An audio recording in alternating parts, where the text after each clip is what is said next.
Assalamualaikum warahmatullahi wabarakatuh.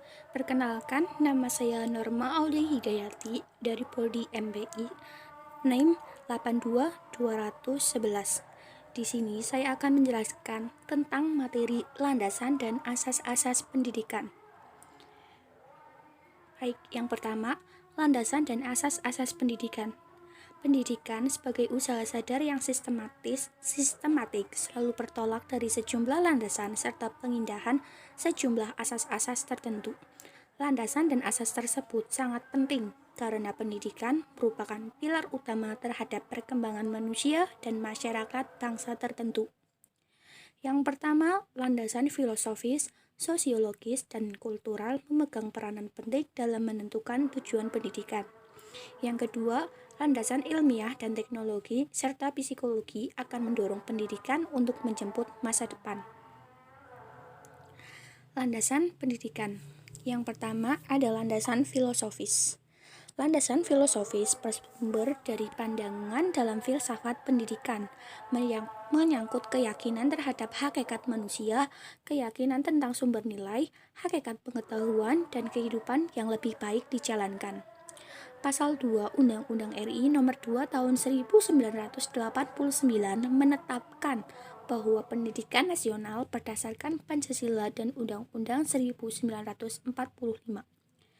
Ketetapan MPR RI Nomor 2/MPR 1978 tentang P4 menegaskan pula bahwa Pancasila adalah jiwa seluruh rakyat Indonesia, kepribadian bangsa Indonesia, pandangan hidup bangsa Indonesia, dan dasar negara Indonesia.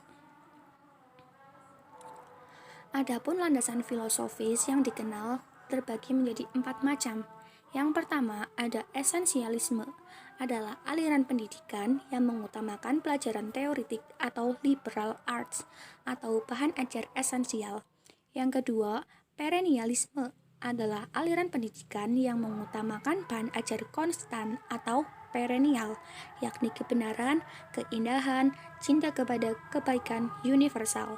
Yang ketiga, ada pragmatisme atau progresivisme, adalah aliran filsafat yang memandang segala sesuatu dari nilai kegunaan praktis. Di bidang pendidikan, aliran ini melahirkan progresivisme yang menentang pendidikan tradisional. Yang keempat, ada rekonstruksionisme, adalah pendidikan menempatkan sekolah atau lembaga pendidik sebagai pelopor perubahan masyarakat. Yang kedua, ada landasan sosiologis. Dasar sosiologis berkenaan dengan perkembangan, kebutuhan, dan karakteristik masyarakat. Sosiologi pendidikan merupakan hasil analisis ilmiah tentang proses sosial dan pola-pola interaksi sosial di dalam sistem pendidikan. Ruang lingkup yang dipelajari oleh sosiologi pendidikan meliputi 4 bidang. Yang pertama, hubungan sistem pendidikan dengan aspek masyarakat. Yang kedua, hubungan kemanusiaan. Yang ketiga, pengaruh sekolah pada perilaku anggotanya. Dan yang keempat, sekolah dalam komunitas yang mempelajari pola interaksi antara sekolah dengan kelompok sosial lain di dalam komunitasnya. Yang kedua, masyarakat Indonesia sebagai landasan sosiologis sistem pendidikan nasional. Perkembangan masyarakat Indonesia dari masa ke masa telah mempengaruhi sistem pendidikan nasional. Hal tersebut sangatlah wajar mengingat kebutuhan akan pendidikan semakin meningkat dan kompleks. Berbagai upaya pemerintah telah dilakukan untuk menyesuaikan pendidikan dengan perkembangan masyarakat, terutama dalam hal menumbuh kembangkan Kebhinneka Tunggal Ikaan, baik melalui kegiatan jalur sekolah, umpamanya dengan pelajaran PPKN, sejarah perjuangan bangsa, dan muatan lokal, maupun jalur pendidikan luar sekolah. Yang ketiga ada landasan kultural. Kebudayaan dan pendidikan mempunyai hubungan timbal baik sebab kebudayaan dapat dilestarikan atau dikembangkan dengan jalur mewariskan kebudayaan dari generasi ke generasi penerus dengan jalan pendidikan, baik secara formal maupun informal. Anggota masyarakat berusaha melakukan perubahan-perubahan yang sesuai dengan perkembangan zaman, sehingga terbentuklah pola tingkah laku, nilai-nilai, dan norma-norma baru sesuai dengan tuntutan masyarakat. Usaha-usaha pola-pola ini disebut transformasi kebudayaan. Lembaga sosial yang lazim digunakan sebagai alat transmisi dan transformasi kebudayaan adalah lembaga pendidikan, utamanya sekolah dan keluarga. Yang B. Kebudayaan sebagai landasan sistem pendidikan nasional.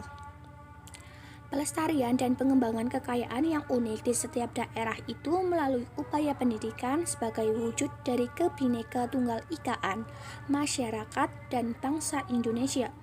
Hal ini haruslah dilaksanakan dalam kerangka pemantapan kesatuan dan persatuan bangsa dan negara Indonesia sebagai sisi Kebhinneka Tunggal Ikaan. Yang keempat ada landasan psikologis. Dasar psikologis berkaitan dengan prinsip-prinsip belajar dan perkembangan anak. Pemahaman terhadap peserta didik, utamanya yang berkaitan dengan aspek kejiwaan, merupakan salah satu kunci keberhasilan pendidikan. Oleh karena itu, hasil kajian dan penemuan psikologi sangat diperlukan penerapannya dalam bidang pendidikan. Sebagai implikasinya, pendidik tidak mungkin memperlakukan sama kepada setiap peserta didik, sekalipun mereka memiliki kesamaan. Penyusunan kurikulum perlu berhati-hati dalam menentukan jenjang pengalaman belajar yang akan dijadikan garis-garis besar pengajaran serta tingkat kerincian bahan belajar yang digariskan. Yang B. Perkembangan peserta didik sebagai landasan psikologis. Pemahaman tumbuh kembang manusia sangat penting sebagai bekal dasar untuk memahami peserta didik dan menemukan keputusan atau tindakan yang tepat dalam membantu proses tumbuh kembang itu secara efektif dan efisien. Selanjutnya yang kelima adalah landasan ilmiah dan teknologis. Kebutuhan pendidikan yang mendesak cenderung memaksa tenaga pendidik untuk mengadopsinya teknologi dari berbagai bidang teknologi di dalam penyelenggaraan pendidikan. Pendidikan yang berkaitan erat dengan proses penyaluran pengetahuan haruslah mendapat perhatian yang proporsional dalam bahan ajar. Dengan demikian, pendidikan bukan hanya berperan dalam pewarisan iptek, tetapi juga ikut menyiapkan manusia yang sadar iptek dan calon pakar iptek itu. Selanjutnya, pendidikan akan dapat mewujudkan fungsinya dalam pelestarian dan pengembangan iptek tersebut. Yang B. Perkembangan iptek sebagai landasan ilmiah. Iptek merupakan salah satu hasil pemikiran manusia untuk mencapai kehidupan yang lebih baik, yang dimulai pada permulaan kehidupan manusia. Lembaga pendidikan, utamanya pendidikan jalur sekolah, harus mampu mengakomodasi atau mengantisipasi perkembangan iptek. Bahan ajar seyogyanya hasil perkembangan iptek mutakhir, baik yang berkaitan dengan hasil perolehan informasi maupun cara memperoleh informasi itu dan manfaatnya bagi masyarakat. Yang kedua ada asas pendidikan. Asas pendidikan merupakan sesuatu kebenaran yang menjadi dasar atau tumpuan berpikir, baik pada tahap perancangan maupun pelaksanaan pendidikan. Khusus di Indonesia, terdapat beberapa asas pendidikan yang memberi arah dalam merancang dan melaksanakan pendidikan itu. Ada 3 asas pendidikan di Indonesia, yaitu 1. Asas Tuturi Handayani. Sebagai asas pertama, Tuturi Handayani merupakan inti dari sistem Among perguruan. Asas yang dikumandangkan oleh Ki Hajar Dewantara ini kemudian dikembangkan oleh DRS RMP Sostrokartono dengan menambahkan 2 semboyan lagi, yaitu yang pertama, Ingarso Sung Tulodo, atau jika di depan memberi contoh. Yang kedua, Ing Matio Mangunkarso, atau jika di tengah-tengah memberi dukungan dan semangat. Dan yang ketiga ada Tuturi Handayani, atau jika di belakang memberi dorongan. Yang kedua ada asas belajar sepanjang hayat. Asas belajar sepanjang hayat atau lifelong learning merupakan sudut pandang dari sisi lain terhadap pendidikan seumur hidup atau lifelong education. Kurikulum yang dapat merancang dan diimplementasikan dengan memperhatikan 2 dimensi, yaitu yang pertama, dimensi vertikal dari kurikulum sekolah meliputi keterkaitan dan kesinambungan antara tingkatan persekolahan dan keterkaitan dengan kehidupan peserta didik di masa depan. Yang kedua, dimensi horizontal dari kurikulum sekolah yaitu keterkaitan antara pengalaman belajar di sekolah dengan pengalaman di luar sekolah. Yang ketiga, ada asas kemandirian dalam belajar.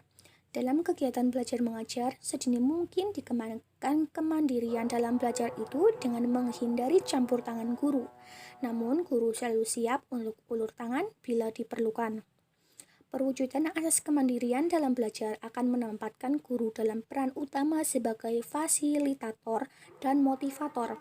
Salah satu pendekatan yang memberikan peluang dalam melatih kemandirian belajar peserta didik. Sekian yang dapat saya sampaikan, kurang lebihnya mohon maaf. Wassalamualaikum warahmatullahi wabarakatuh.